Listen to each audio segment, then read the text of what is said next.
Thank you, Mr. Chairman, and thank you, Ms. Haugen, for joining us this week. It's very, very helpful. We're grateful that you're willing to make yourself available. Last week, we had another witness from Facebook, Ms. Davis. She came and she testified before this committee, and she focused on, among other things, the extent to which Facebook targets ads to children, including ads that are either sexually suggestive or geared toward adult-themed products or themes in general. Now, while I appreciated her willingness to be here, I didn't get the clearest answers in response to some of those questions. And so I'm hoping that you can help shed some light on some of those issues related to Facebook's advertising processes here today. As we get into this, I want to first read you a quote that I got from Ms. Davis last week.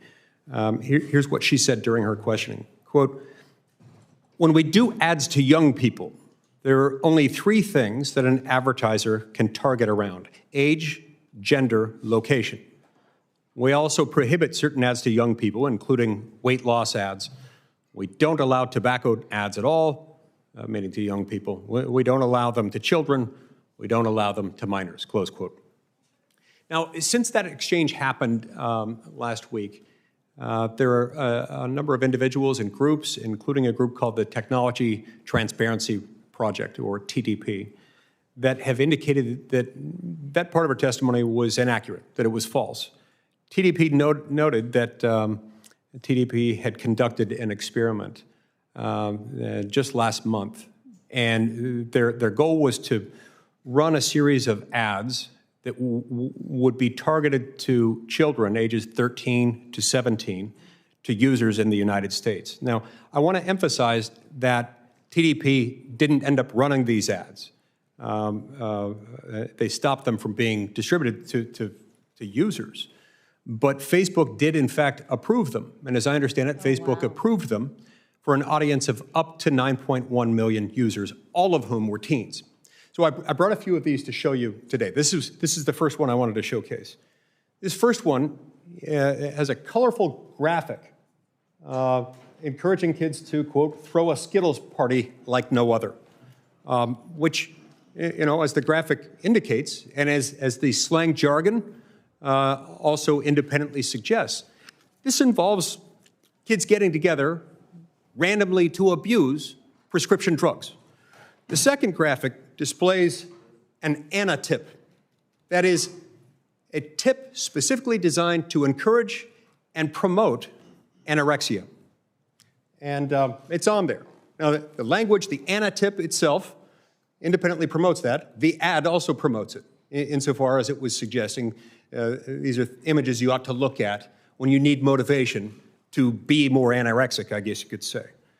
Now, the third one invites children to find their partner online and to make a love connection.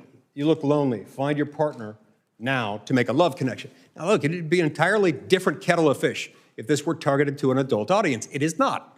It's targeted to 13 to 17-year-olds. Now, obviously, I don't support, and TTP does not support these messages, particularly when targeted to impressionable children. And again, just to be clear, TTP did not end up pushing the ads out after receiving Facebook's approval.